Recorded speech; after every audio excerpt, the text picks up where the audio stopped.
Well, assessments form 90% of how we think and communicate and engage with each other. So that's a big thing to consider. So the reason why we chose this topic is it's big in conversations and it's big in supporting people to start to notice their own way they're seeing the world. And it's valid. That's the thing I would say. And we say it's neither true or false, but it could be valid. And what it means is that I call them almost like my guideposts. That's the way I started to interpret it. It's how I travel. So noticing them first, we all talk so much about awareness, and saying, so the question is, where did I come to know this and believe this and integrate this in my way? And is it serving me right now?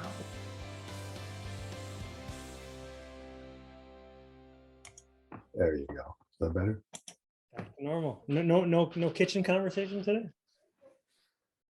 No, there's too much activity down there. Too many dogs and routers? Too many wags and wiggles. You got to get the wiggle out. So she'll just go nuts on the couch next to me. And then all I say is, okay, we're done. And she'll just say, all right. And then she'll go lay down. We're good. Sometimes you get the unprovoked sporadic case of the zoomies, but not too often will last. Zoomies? Yeah, it's when they go butt tucking across the room and run, like the tail goes like down, and they're just like the back end of the dog wants to pass the front end of the dog. They can't run in a straight line when that happens. It's like there's these all serpentine. Well, isn't that called motion. dog tracking? Isn't that a saying with a car? I don't know. The car was dog tracking, like doing that? I've never heard dog tracking. I've heard it's tracking right, it's tracking left, whatever, like it's like pulling, right? I've never heard that. I'm sure that was an old saying of in my time. Dog tracking, which made sense. It was like usually it meant it was like going a little sideways. We call it zoomies. An old saying. Well, and that's kind of ties into our conversation today, that we pick up these stories and sayings and we integrate them in our how we interpret things. We're entitling today's session "Butt Tucking and Zoomies." I don't think that's going to be on my title when I edit this out. I think we're working with assessments today. Yeah. We are. This is going to be, I love this topic. Which is an assessment. It truly is. Yes, but it's grounded in reality, and that's what's important about assessments, is how we ground them. But I remember when Karen first introduced me to assessments, I couldn't talk. We were doing, it was the 5-day train the trainer for coaching, doing the coaching workshop for managers.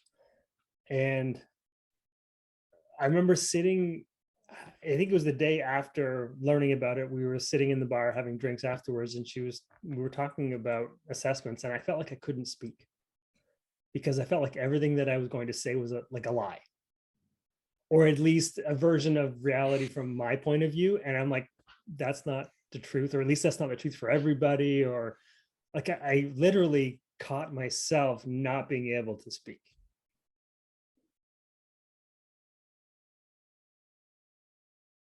Very uncomfortable. My first exposure to it, I want to build on your story though, Ian, because you actually chose that block to teach the next day. And I thought that was very interesting that you took the one that shook you up the most and you said, I need to find a way to describe this in my own words, what this looks like for me. So I'd love to build on that story.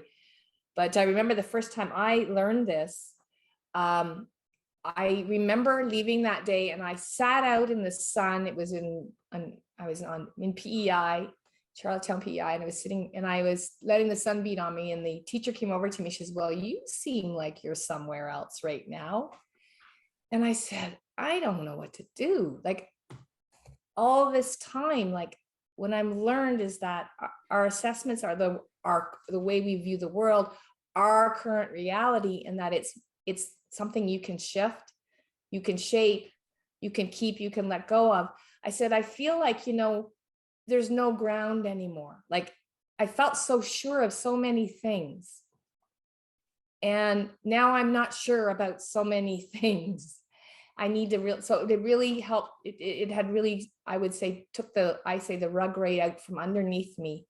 And so I really needed, I was sitting there just saying, like, what is this going to, like you said, Ian, I all of a sudden started to hear things very, very differently.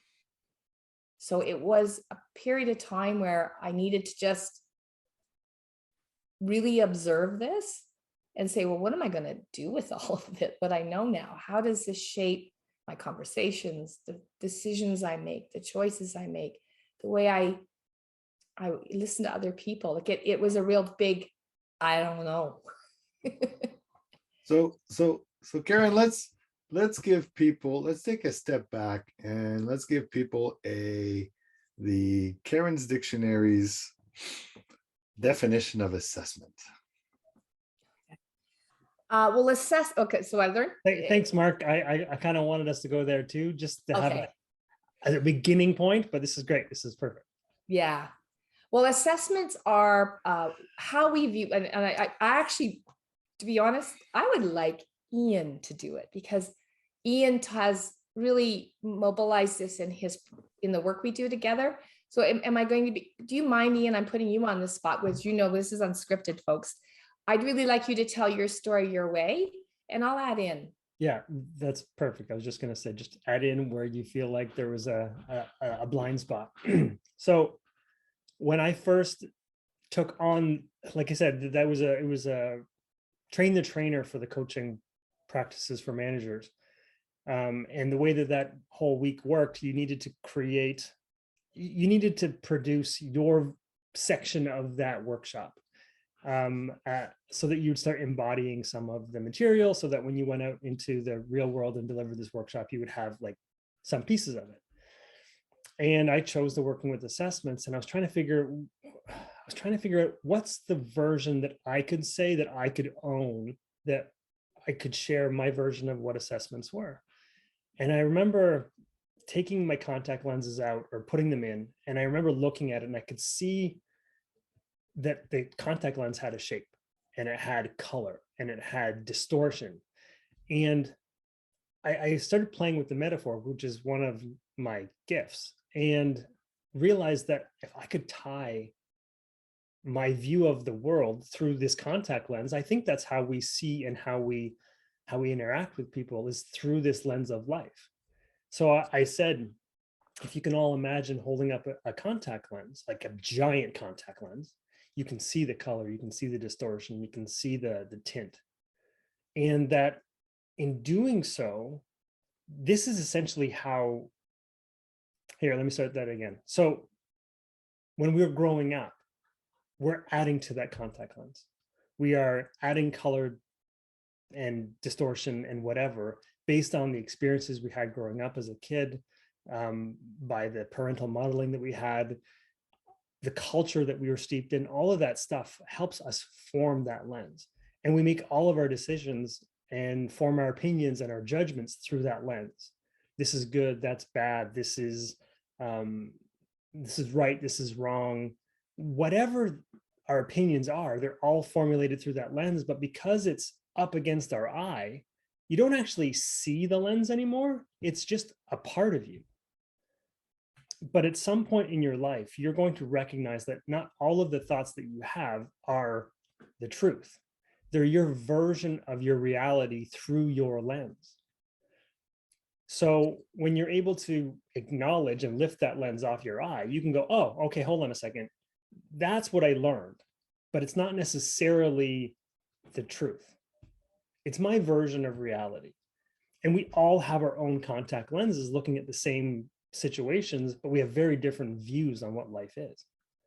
So knowing that this lens has kind of been given to me through my experiences, it doesn't necessarily mean that that way of thinking is going to serve me forever. And I have the option of altering and changing those point of view, or those thoughts or those beliefs, to serve me in my current reality.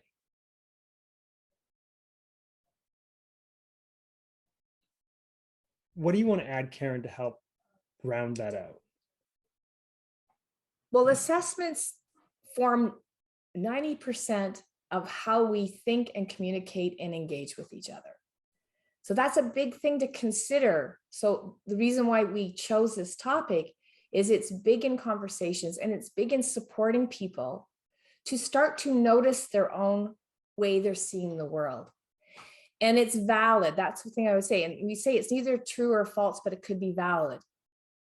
And what it means is that I call them almost like my guideposts. That's the way I started to interpret it. It's how I travel.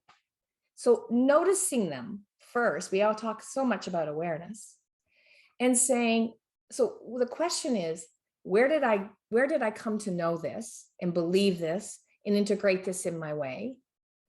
And is it serving me right now? Is it really supporting the person I am, the things I want to accomplish, the relationships I want to create, the work I want to do? So you get to kind of take a, and I love the idea because I wore contact lenses for years. When I had it in my eye, I would often forget. At night, I get in bed and go, oh my God, I gotta take them out. But when you take it out, you made a really good point. You can look at it. So what it allows us to do when we're in a conversation, and if we choose coaching as a practice to do that, is to put, like, to actually get them to look at it and say, well, how do you know that? Where did you learn that? How has that supported you? How has it held you back? So you get to look at it from a multiple level of perspectives and really take a chance to say, is this one I want to keep? Is this one I want to tweak? Is this one that I'm so darn ready? It's getting in my way now. I don't want it anymore. And that's what I love. And Mark, I want you to add in, but that to me, like, I think I said this in the previous conversation, it was so liberating and absolutely terrifying at the same time.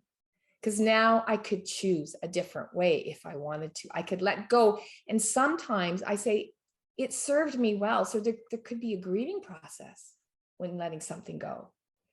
When your children grow up, when you choose to leave your job or retire, like there's a lot of things that you have to say, whoa, like that way of it served me now, but where I am right now, that is getting in my way. So that was huge for me to realize, oh my gosh, there's another, you don't have to hang on to it, is what I would say. So that's what I would say. They're valid and there's a reason why they're in your life. And so you can make choices at any point in time, but having someone help you see it at its fullest way and to be able to make a choice from it, is it keeping it? Or maybe I need to get a new prescription. I love that idea. What about you, Mark? I'm listening to you and enjoying being a spectator. It's in listening to you share on assessments, because they play such a big role, and they are very present in our conversations. And again, I'll go back to the role, because they do contain both a challenge and an opportunity. Mm-hmm. So they usually first appear, if we take the coaching conversation, when we're in the relationship stage where we're getting that clarity. They usually start showing up there. Very often they're preceded by yeah, but. And yeah, but, and then everything that falls after that is typically an assessment. And that's when I tune in. My awareness to listen for it was that yeah, but type of precursor to it. And to your earlier point, the challenge is when perception becomes reality, whether verified or not, and we give that assessment more credibility than it should have. Whether it's positive or a negative one, it doesn't matter. Either one can be a challenge. The challenge is a little bit more, and I'm going a bit further here, deeper level, but the challenge is further complex, because sometimes we want to hold on to those assessments. So that never happens to me. That, like, I never try to hold on to my assessments, and I never have the profound feeling that they're serving me. So it's that often is the case, and how it shows up for me, because whether it's a negative one, a negative assessment, sometimes changing it is harder than living it. So in the spirit of change management, if you want that awareness piece you talked about, absolutely. But then there's the desire to change. When does the pain of changing become less than the pain of the status quo? And that's where it usually goes from an obstacle to an opportunity, because very often that's where we're blocked. We're limiting ourselves by the power of those assessments, because those assessments, if true, well, of course there's nothing we can do, because here's this assessment that supports that. So when we actually get to challenge that assessment with a great deal of compassion, with open-ended questions, and I would say when the other person being coached in that coaching conversation gets to themselves challenge that assessment. And that's the nuance I'm going to make. If I challenge the assessment, it's different because it's not my assessment. But if they can challenge their own assessment, I know that when I challenge my own assessments, it has great more sustainability power than if somebody says, yeah, that's wrong. So, which is an assessment. Can you prove that? Can you support that? I mean, I get defensive. I'm holding on to it. Like I'm not letting it go though. I'm gripping onto it and I'm going, this is mine.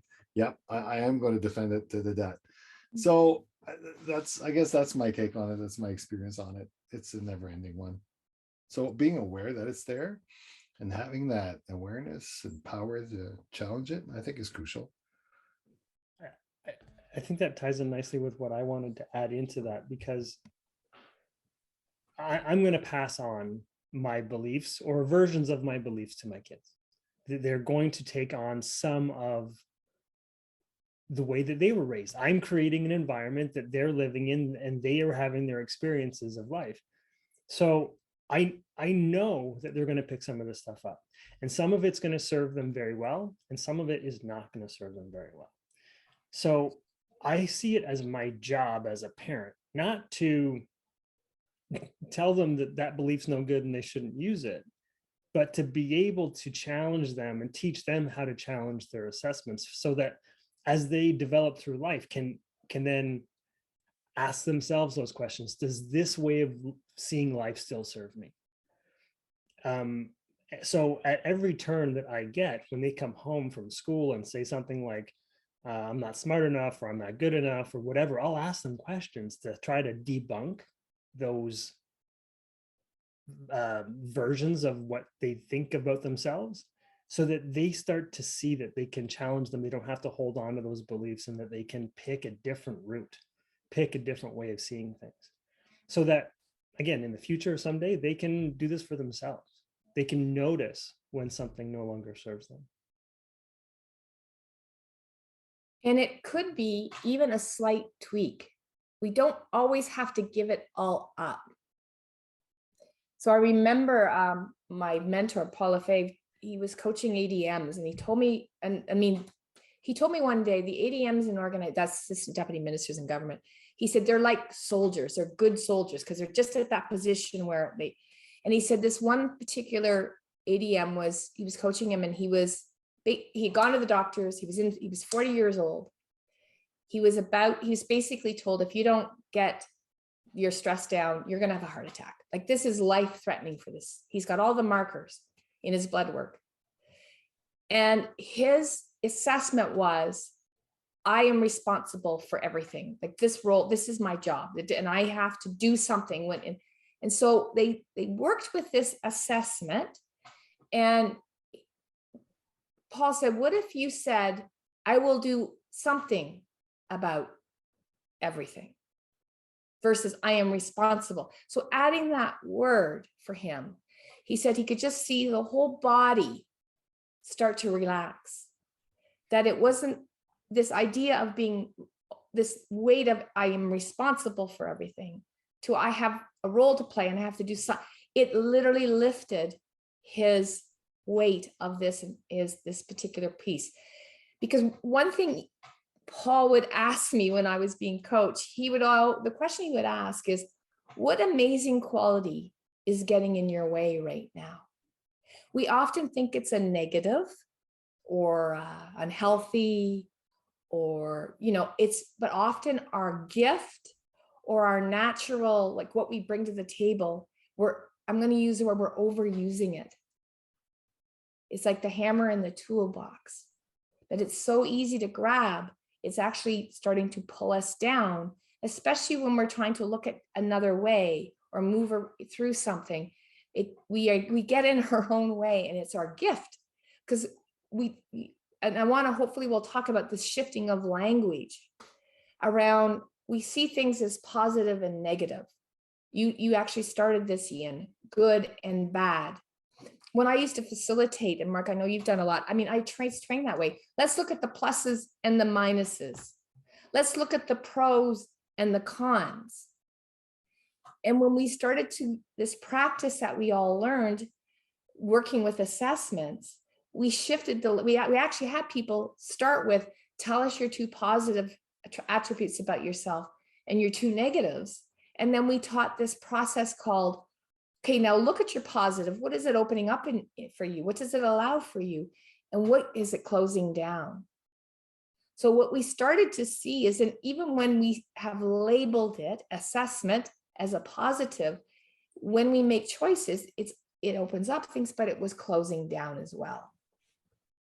So that, again, once again, what I believe, when we get curious and we say the words challenge, I'm going to say, if that feels like, ooh, I got to challenge people, maybe you just stay curious. And when we ask people questions about how it served you and what has that brought in your life, and say, what are you longing for though? What is it kind of taken away, or whatever language, and they start to see what's missing for them, is pretty eye-opening for them. That now they can soften that. I say recalibrate. How could you recalibrate that? Like what Paul did with the ADM, adding that word was a recalibration of something that was a core belief and value. He loved to help. He loved to deliver. He loved to be. So we weren't taking that away from him. It was, how do you recalibrate that so you stay healthy? So you don't feel this needing to be working 20 hours a day, every day. It helped him find some balance, but not make him rip it all off and get rid of it. So I thought that was so fascinating. When I work with people, I often hear it is not necessarily a gap or the competency they need to build. It's a recalibration of something they're really good at. Isn't that interesting? I think the last time we delivered this, Karen, we talked about it, and it was the first time we talked about it this way, was talking about blind spots. Having blind spots in both what we perceive to be our positive and our negative, and kind of blindly believing that that positive attribute is always serving me all the time, as opposed to being more specific as to what it opens up and what it closes down, so that you can make better decisions moving forward as to when to use it, when to not, so that it fits better with your ultimate destination, your goals, and where you're headed. I remember when I had to do that exercise the first time. And okay, make 2 assessments of yourself, one positive and one negative, and then determine what it opens up and what it closes down. Nope. Not doing it. Nope. So many nopes. It was not happening. And you know what? I didn't do it. Why the resistance, Mark? Oh, it was resistance. Why? First of all, I thought I was going to have to share this. And there was no way that I was putting that out on the table, because that was me. Now, here's where I turned around. Because we did have to share it, okay, as you know. So one person shared, and they said, I see myself as a perfectionist. And their realization brought me very close to tears, because when they went through what it opens up and when it closes down, they said, I'm a perfectionist and I'm attempting to water that down, because I've learned that although that brings me to a higher standard and blah, blah, blah, and all of the positive things, on the closes down side, it alienates people around me. People around me are not telling me what I need to hear, but rather what they think I want to hear. People around me are not stepping up because they think they're not going to be good enough to my standard. And all of this list of closed down, where that person felt they were alienating everybody by being that way, was, to me, not, and it had nothing to do, because I'm not a perfectionist in any way, shape, or form. I take my time, and good enough is good enough. So I couldn't relate to that, but I could, what it did was, okay, so what assessments do I have? Do I live with? Do I perpetuate? And what impact could they possibly have on the people around me? And then it's like, okay, I need to take a look at myself on how I'm holding on to these things. And one of which ended up being, I take things personally, which opened up, hey, I care about people and I take things personally, but then it closed down. Okay, I'm affected by many things. And it had a profound impact on the rest of my life by taking that assessment and being brutally honest with myself and grounding it and questioning it and saying, how's it supporting me and how's it blocking me, and what do I want to do about it? Not what do I have to do about it? What do I want to do about it? What role do I want to give it in my life and in my goals and my obstacles and my opportunities? Because if I'm not brutally aware of it, so I know I'm taking the discussion to a different level, but it does have that impact.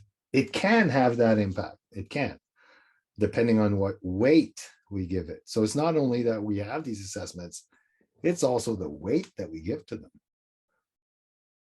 and the place we give it. That all depends on how open you are to hearing things from an alternate perspective. And even though you were closed to it to start the practice, just being open enough to listen to somebody else's version of it cracked you open even more. Because you could have been even more closed and said, I'm not participating in this, and then shut out. Ian, I wanted to leave the room. I'm pretty sure I came close to leaving the room. Way to stay open. You know, I remember when I was at a open enough a session with Peter Senge and Margaret Wheatley, and we had a group where we talked about some different things, and he said something that just struck me, and it's never left me, you know, and it's very short. That what is personal is the most universal. And so when we start to take a look inside and we think we're the only ones that feel this way or see the world this way. So what that, you know, how it impact, and you know, Mark, even if you may not have shown it here, that practice helped you say that touched you deeply and it allowed you to see the value behind, you know, taking a look in. It also is important when we look out. And again, this has been my softening as a human being in the last, you know, I can make judgments of people and hang on to them. So if I see somebody and I'm going, oh my goodness, they're a jerk, this person. And so then what happens when you start to label something, it's like you start to listen. Oh, there's another jerk. And what you do is you it's the way the mind works. It starts to only notice that. You know, it's like when you buy a new car and you think, I haven't seen many of these on the road, this red, blah, blah, blah. And the next thing you know, what are you seeing on the road? They were always there. So being really careful is what I would say, to allow me, not them, to not hang on to someone's judgment, the judgment of that person all the time, and start to narrow that down. So that's been a big practice for me. And yeah, so it's even outwardly, it's getting curious about, why do I feel that way? What is it rubbing up against in me that makes me make that judgment about that person? And it's helped me. I've made I actually have some very diverse friends now that I might not have let in before this. I don't know if that makes any sense. Are we them? Nope. That's why I have you two in my life. Just kidding. No, but it's a partially assessment of myself, is that I chose you two because you're very different. And I think prior to this, I might have tried to find similar people that were similar to me. And I thought, that's not serving me anymore in this work. We need diversity, and we need like this, it makes it rich. And I think this is really important in this society these days too. Diversity brings richness, but it also brings this ability to stay curious and see various perspectives that people bring in diversity. And that's a practice.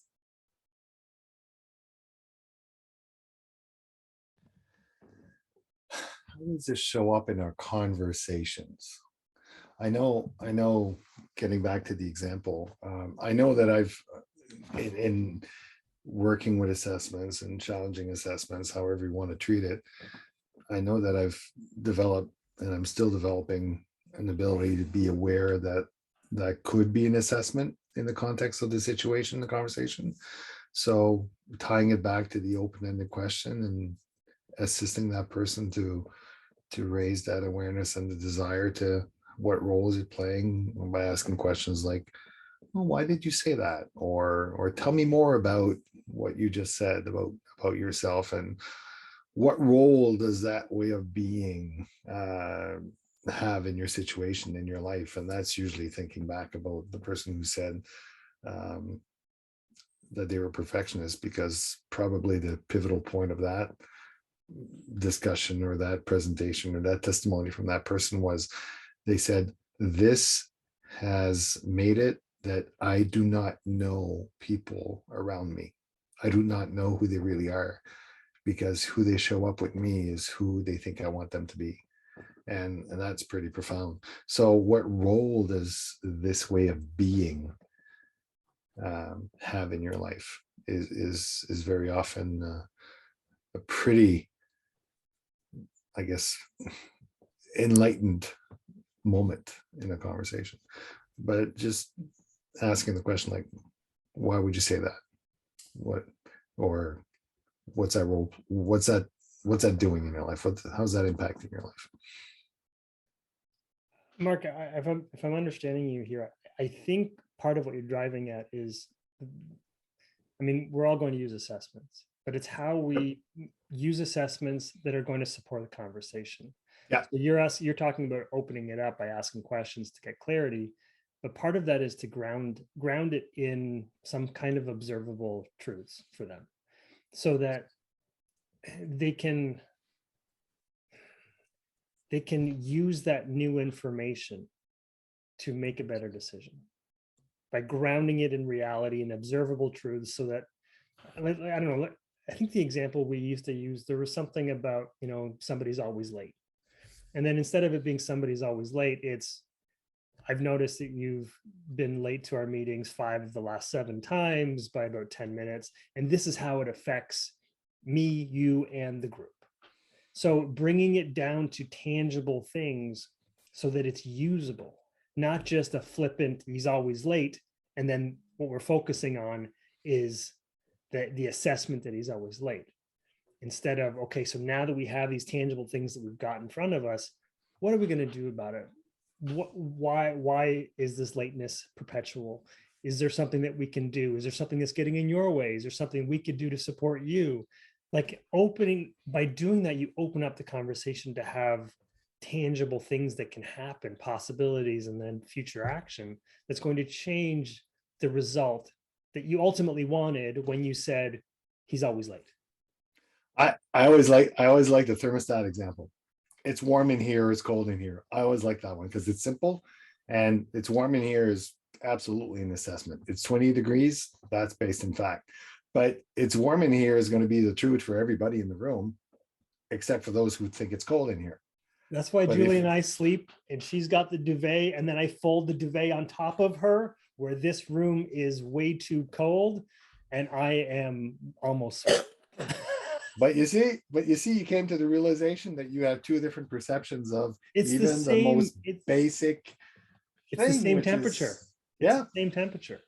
but your needs are different, which is what you just said. The needs are different. How does that assessment play in the conversation as far as the needs, and what do we do? I mean, put two older people in the house and and you might have the battle of the thermostat. I think this is so important because I would add into what we just talked about, grounding your perspectives and assessments. We don't often give people the space to explain what's underneath what they're saying. So what I'd say in conversations is when you hear something, I think you just need to give it room and ask more questions.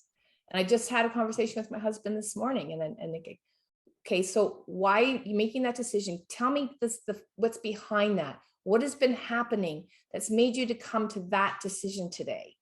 It's just dealing with a staff employee issue. And he was explaining, I said, no, give me what took you to here? You need to be very clear. Why is this choice happening now? So that you're very clear about your why. And he started to talk that through. So that I said, because this is a big decision. So if you have the evidence and the examples, so he got to ground it and why at this point in time, this is the choices he needs to make. And I only did that because it's a big decision he needs to make with this employee so that he feels confident that's the right decision for him and for the employee. But I wanted him to say it out loud so he had a good sense, not that he wasn't reacting, because he was reacting to something.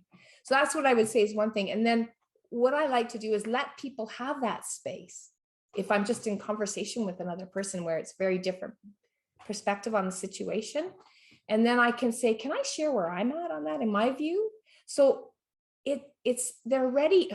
I would say when we let people empty their cup and they get super clear, they're more able to receive my perspective. Not that they're going to agree with it, but we've let them clear out this so that now there's space for me to share mine. Plus, I got way more intel. So I can build on that. And I think that's where engagement and collaboration can flourish versus shutting down it too fast. So that's been a big thing for me because you two know I'm a talker. So letting the air happen and really staying there long enough with that person, where they're done, and then being able to add in. It's been huge on the collaboration, building, decision-making, working together for me in the work that I do and in the relationships I have, with my family. It's been very helpful.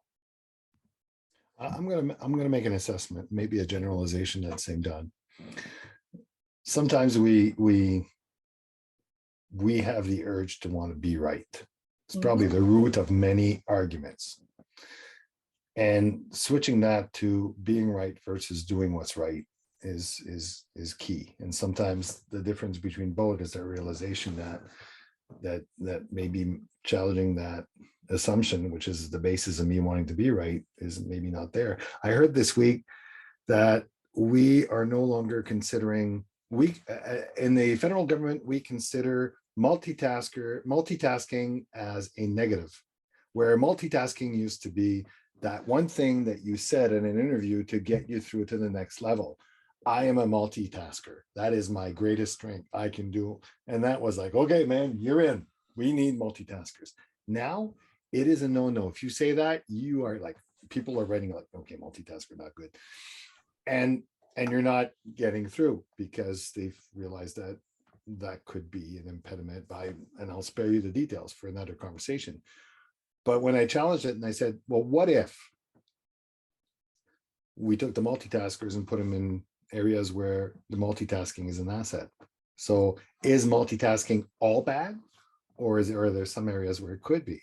And there was a really long, awkward silence in the room because there was no answer to that, because all of a sudden there was an assessment that was made and we were going with it. We were running with it. Multitasking is a bad thing on an interview process. And we don't want multitaskers.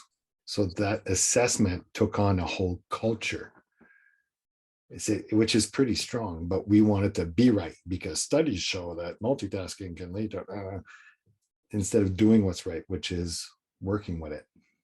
And that was a bigger example or wider example, but a very wide-reaching example that can affect a culture and the workplace and the people in it, because we make decisions based on some of the assessments we make. And that was an example that hit me this week. So I think what for people who are listening and they're thinking, oh, when do I challenge an assessment? Because if 90% of the things that we say are assessments, you're never not challenging something. You're never not asking a question about what was just said. But is that statement that they just made, is it closing them down in a certain way? Or is it stopping the conversation? That might be the one that you want to pick at a little bit. Because just like Mark said, if you ask a question, say, is that true in all circumstances? In what circumstances does that not apply? Then it opens the conversation up into a different avenue that was previously slammed shut. It opens the door anyways. I love that question. We need to mark that right now. We need to stop and mark the question you just asked. In what circumstances does that not apply? That is a brilliant question.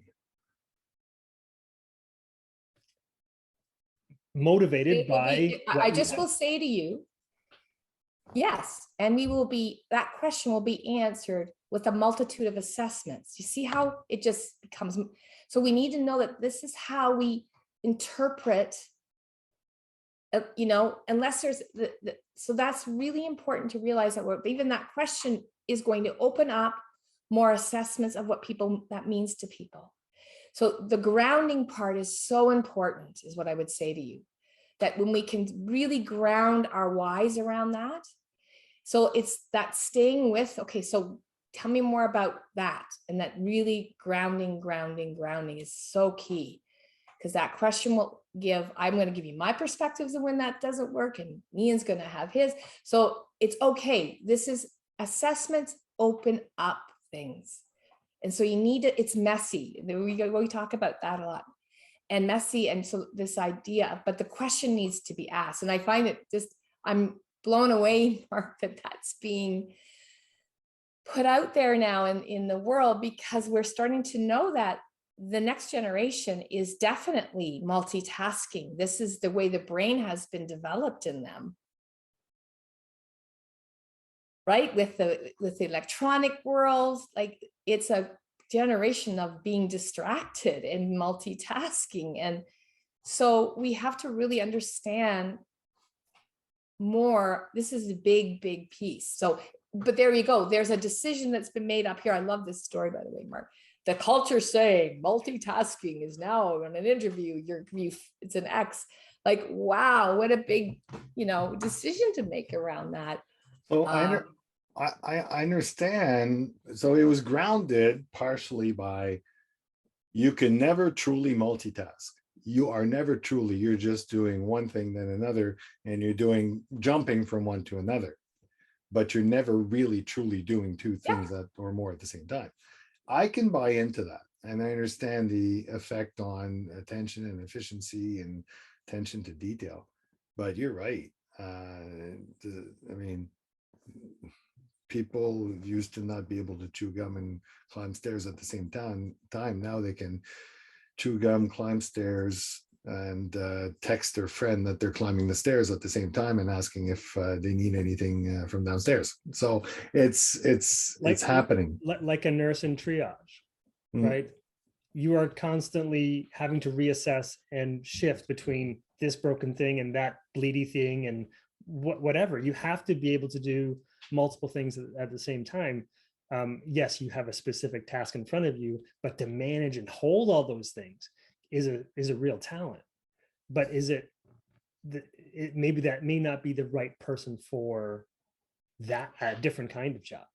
So it's about grounding. That's a generalization that got thrown out, right? Yeah, that's a generalization of, yes, it's true. Like there's some research and science that talks about that. And so when you take a big assessment that's grounded with evidence and make it the rule, it's just really fascinating. And that's the thing you have to be very, very mindful of. And I do love Ian's question. is that we need to make sure we look at it as a whole and say, yeah, where in our organization do we need that focused attention? It's really, and where do we need the multitaskers? And then, there's certain people, like I'm a very good example. I work better in a I would not be suited. That doesn't mean I don't do focused work. You've seen what I do in focused work. But in order to do this is going to sound crazy. What I need to do the focused work, I need to be multitasking. My brain and my body and my creativity needs that to go back and forth. So it could close down. This is where we're talking about, this, I'm going to use a terrible word that's out there, the hybrid idea that, for some people that actually makes them more focused. So it's so cool that you use that as an example. So it's super cool now with your ears open to listen to your own assessments and start to ask, and as you're listening, like Ian and well, three of us talked about, like, it really does shift the way you listen and how you are taking in information and making choice making with people. It's very, very cool. And even for yourself. So it's in that practice of opening up and closing down. And I know Ian has on our coaching coffee and conversations, it's coffee coaching conversations. I always get it mixed up. There is a video that Ian has done and on the practice. And I said to Ian, I looked at it the other day for the first time in a long time, and it really does explain it well. So that's what's really nice, Ian, that those videos are now on our YouTube. Yeah, and actually I'll link it in the comments below or in the deep description below, and it'll take you right there. So I've created a playlist within Coaching Coffee and Conversations that is just our practices. So picking a coaching topic, challenging generalizations, working with assessments, things like that I'm populating that now, that section, so that our voice and our practices have a place for people to go. They're shorter videos and they explain really well those particular practices. And entitle it A Ton of Fun. This is a move from I'm not doing it to a ton of fun. We've really mobilized Mark into a different world, haven't we? Oh. Do we want to do wrap up? Yeah. Any final thoughts on assessments or working with assessments? Don't make assessments about your assessments. It's, don't be too hard on yourself is what I'm trying to say. Because once I started listening to my assessments and I started being a bit harder on myself, like, why are you that way? And you mustn't be that way. So again, keep in mind that they open up and they close down. Be gentle with yourself, allow yourself the opportunity to explore and even to anticipate what would it be if it wasn't this way. What do I need to do? Do I want to do it? But give yourself the time, because we are the way we are, because like Ian said, how we've been raised, all our influences, everything that's happened to us, it all encompasses who we are, how we think, and what we perceive. And it really dictates what we do and what we don't do. And I'm not making a judgment on that. It's not saying do things or don't do things. I'm saying it dictates it. So let's be kind with yourself, but be aware on what impact it has is what I would say.